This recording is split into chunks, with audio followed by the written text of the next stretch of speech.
Май айынын башында Тажикстандын Кыргызстанга кол салуусу чек ара коопсуздугунун эң маанилүү маселеге айланды. Тажик тараптын кайрадан согушка даярданып жатканы да айтылууда.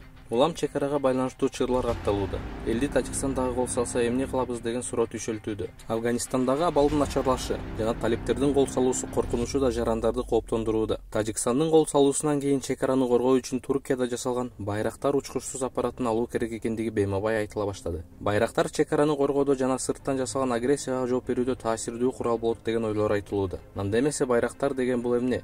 Кандай өзгөчөлүктөргө ээ? Баасы канча? Кыргызстандын ишине жарайбы деген суроолорго жооп издейли.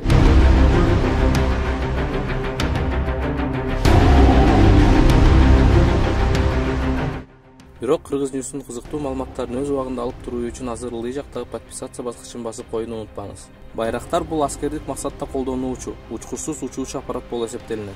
Душманга кол салуу же болбосо чалгындоо үчүн колдонулат. Күнү түнү дебестен кандай аба ырайы болсо да асманга учуп чыгуу, чалгындоо, кол салуу мүмкүнчүлүгүнө ээ. Түркиялык Байрак савунма фирмасы тарабынан 2014-жылы жасалып, 2015-жылы Түркиянын куралдуу күчтөрүнүн колдонуусуна берилген. Узундугу 6 метр, канаттарынын узундугу 12 метр, салмагы 650 кг, саатына 250 км ылдамдык менен уча алат. Жана 8000 метр бийиктикке чыгып, 24 саат бою көзөмөл жүргүзүү жөндөмүнө ээ.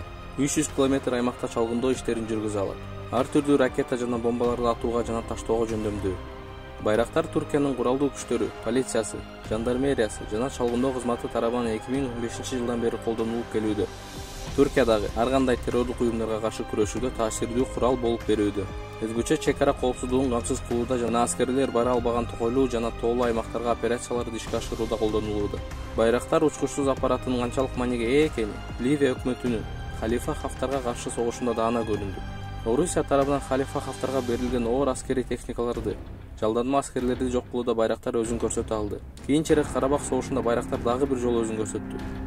Коопсуздук боюнча адистер Арменияга каршы Азербайжандын жеңишке жетүүсүнө Байрактар чоң салым кошконун айтышууда. Өзгөчө Панцир зениттик ракеталык комплекстерин, ошондой эле окопторго жана токойлорго бекитилген армяндардын оор техникаларын жок кылууда Байрактар активдүү колдонулду. Буга чейин Азербайжан, Украина, Катар, Ливия сыяктуу мамлекеттер Түркиядан Байрактар учкучсуз аппаратын сатып алып, куралдуу күчтөрүнө кошту. Жакында эле Польша мамлекети Түркиядан 24 даана Байрактар сатып алды.